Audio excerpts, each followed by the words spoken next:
Hello, everyone, and a joyous new year to everyone. I'm here again with Natalie Goni, and we today are going to talk about desires and dreams and visions and these things that tug on our heart, as Natalie, I think, would say.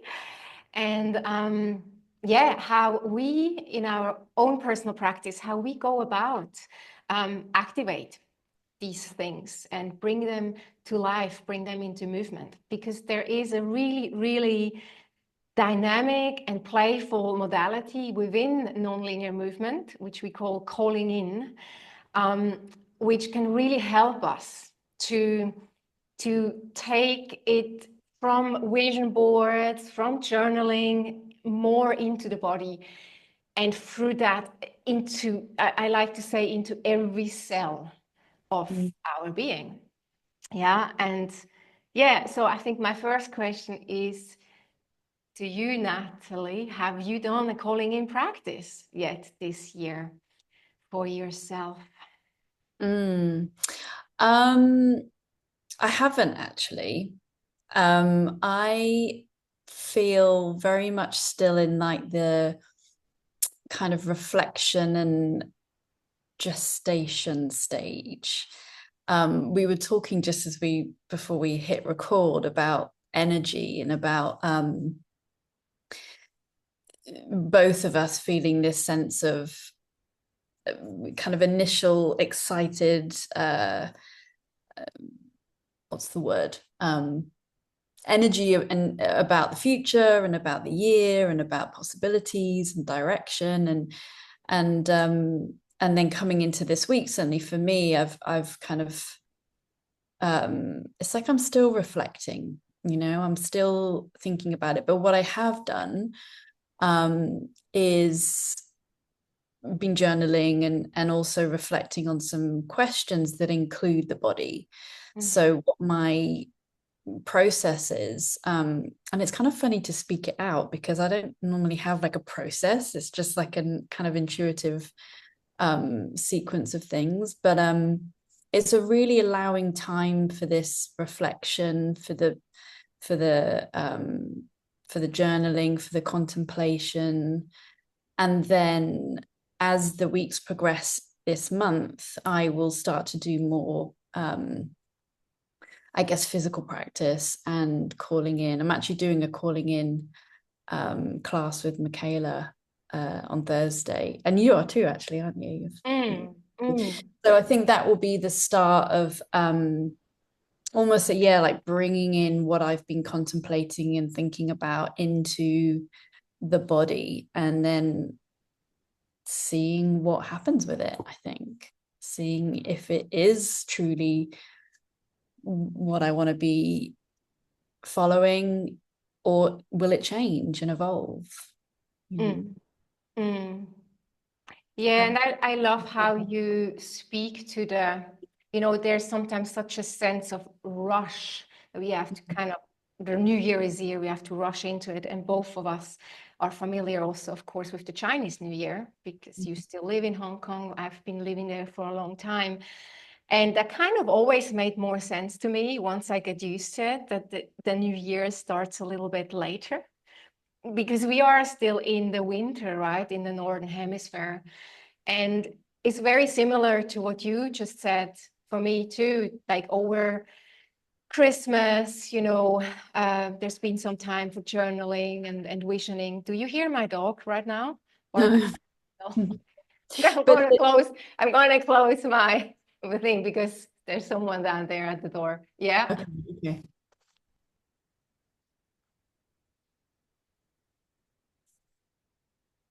Sorry. Yeah. So yeah, I've done that, and also some more of kind of really feeling into all that this week since I came back from Australia. And interesting enough, I find when I walk my dog in the mornings and in the evenings, and also in the morning, just sitting and have a herbal tea first without doing anything else.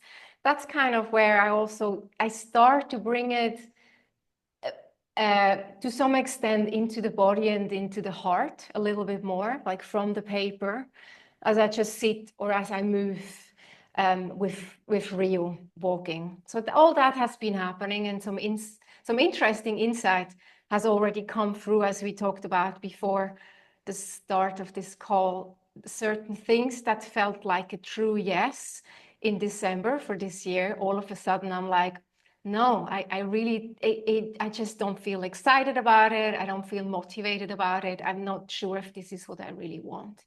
And I think this speaks to something within the calling in practice, right? In nonlinear movement, we learn when we do a calling in practice, we get a better sense for, is it really what we want or not?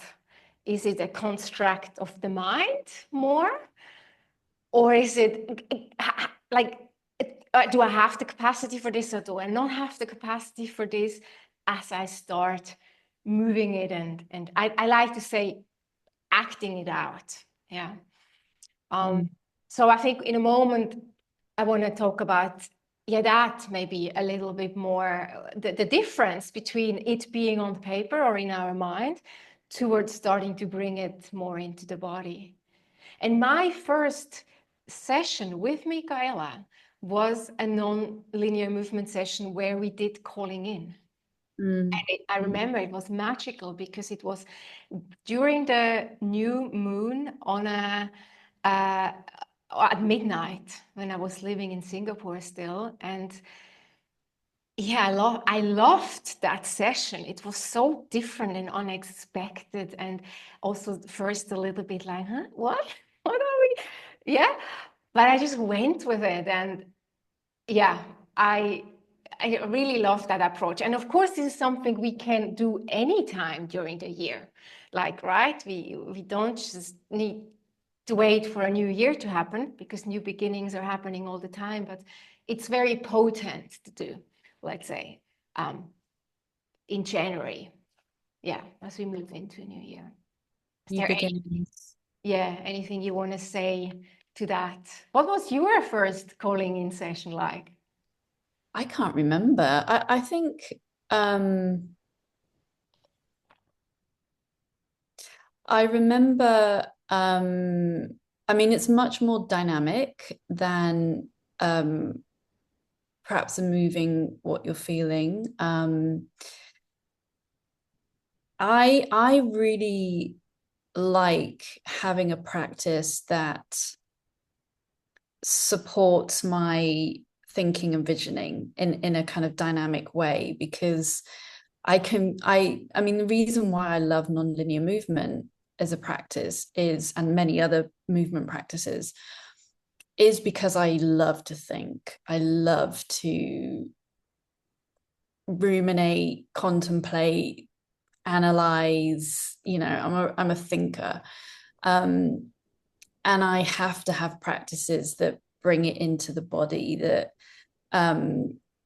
bring my body online as part of a decision-making process or a desire process. I love this word. I'm really like embracing this and word desire and really curious about it this year. And so desire, I think, in itself is quite, for me, it's quite a bodily, it brings me into my body, the word desire. And so I think all of these, plans that we make, New Year's resolutions, goals, ambitions, we are really missing something if we don't include the body. How did I get there? I don't know. You asked me about my calling in practice. But yeah, I think it was like this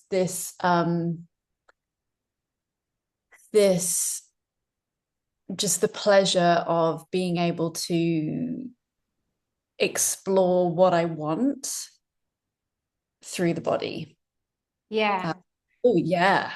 Yeah, and I want Like, to say something to that because pleasure and desire, as you say, for so many of us, there can be contraction mm, around owning what we desire, like honoring what we desire. And I agree with you, it's deeper in the body. It is, it can feel more, sensual and sexual. Whereas mm, maybe when we speak of a longing, maybe the longing resides a little bit more in the heart, yeah. But desire is a bit like also like you're hungry maybe for something more in your life. And yeah, to even admit to ourselves, I have this desire. I do really, I want, I want this for myself in my life. That I see that in the coaching, and I'm sure you too. Like with clients, to speak it out loud. That in itself can be a practice, a big practice for some of us. Because we are kind of not taught so much to dwell on desires and pleasures and yeah, and it's more about and purpose and what goal do we want to reach and all that. That's good, right? Like we have that too. Like, but this goes a bit, yeah.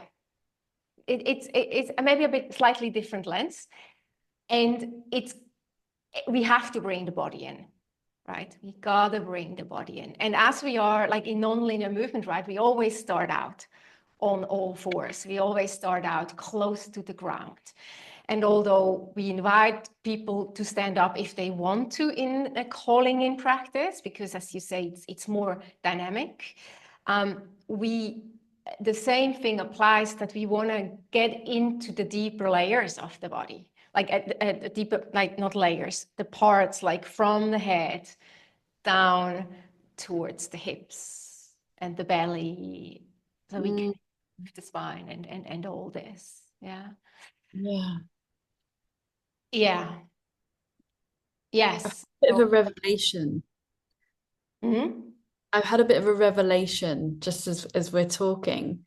Mm. Um, I think that when we don't include the body, when we don't explore our, when we don't include the body in our ambitions and our,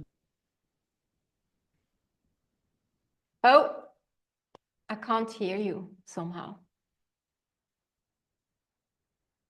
am I Ah, still gone? yeah, you're back. Yeah. Okay. Let me start from the top. So my revelation is when we don't include the body in our goal setting or our drive towards our ambitions or sense of purpose, I think that we can end up following someone else's path. I think that we can end up following or climbing the wrong ladder or living someone else's life Mm. or someone else's expectations of us. And I think that when we practice including the body and the exploration of our deepest desires, it's part of following our true path. Yeah. Yeah. Yes. Because we will sense if it's for us or not. Mm-hmm. With even little practice, we may not all right away acknowledge it always, right? But the more we practice and to whether we can, like with sensing whether this is actually what we want or not, Mm-hmm. the more we get attuned to, yes, this is a yes or no, this is a no, this is a fabric of my mind or Mm, an idea of society, as you said. mm. Yeah, the word alignment is coming in, like this sense of, I think desire can't be separate from in the way that we're talking about it. Mm. can't be separate from ambition. Like there's, yeah, our body knows, as the phrase goes, our body keeps the score. And if we're following the dreams of somebody else, then our body will start to let us know. Yeah. Yeah. And within, I mean, it's really hard to explain to all of you what the actual calling in practice will be like, but basically you will be guided through a non-linear movement practice with different prompts that are guiding you into that exploration of what you are calling in, new possibilities, opportunities, desire for yourself.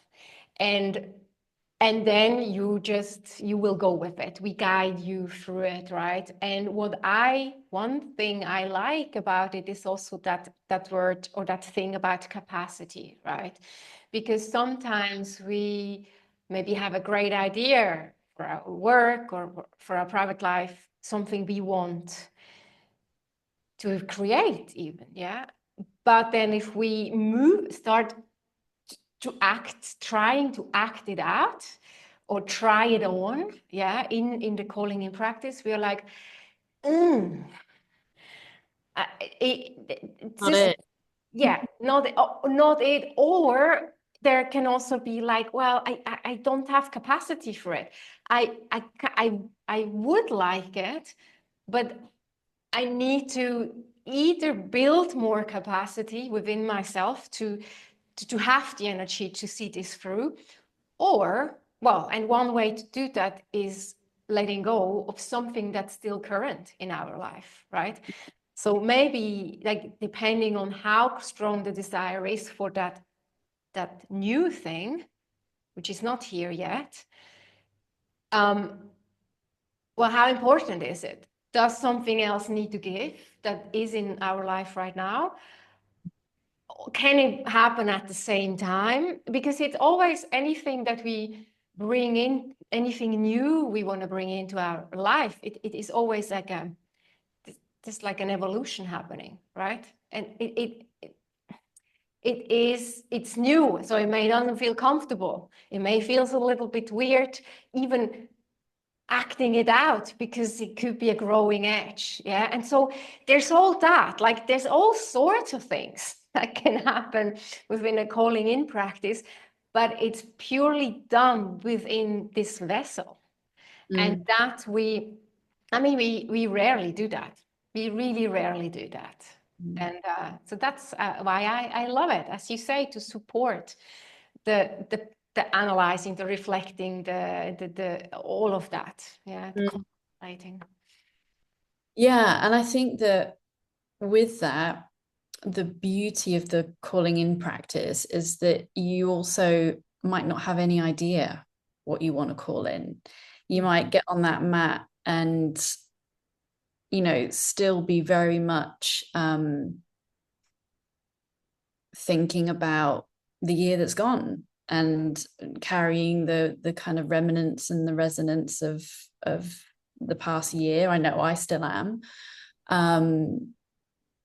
And so you can get on the mat and you can just start moving, and you don't know what will come up.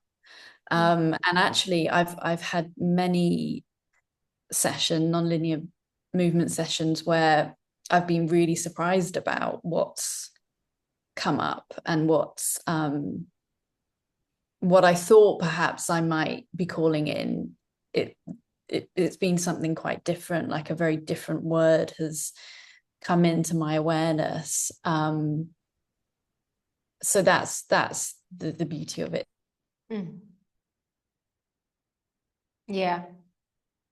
Now I don't hear you again. Maybe it's recording. It just said something about my wireless not being, but like maybe, can you? Yeah, I hear you again. Might be on my end. I don't know. Yeah, I don't. Anyway, technology. Let's hope it's. Yeah, my mic is turned off, so it's not Yeah, switching. no, it's my end. I wanted to just say something to what you said, which just points again to that intimacy with oneself, with one's desires, with one's needs and wants, right? We get on the mat and we open ourselves up to that intimacy with ourselves. And we will talk more about intimacy, self-intimacy and non-linear movement and what's how this is all kind of linked together in another, probably in the next talk. I think I want to say one more thing, because I certainly had years where that has come up for me. You know, life is both, right? It is about taking a stand and being an active participant in creating the life that we long for, that we desire. And that means, yes, taking the time in our life to contemplate, to play it out, to sit, to be with the vision for our life. And at the same time, we are not in control of our life, or also what happens in the world, right? And so we are exposed to all sorts of things that are not in our control, and meaning we are responding to life, right? So in my view, life, it is both. It's about being active creator of our life, but at the same time, it's continuously a co-creation with life. And yeah, so maybe you did journaling and had visions for the last year and none of it came through, or little of it came through. Maybe there's been disappointment around that, and maybe you're listening and you're like, well, I'm not even, it feels almost like, I don't want to get in touch with what I want, because it doesn't work. Like it didn't work out anyway, right?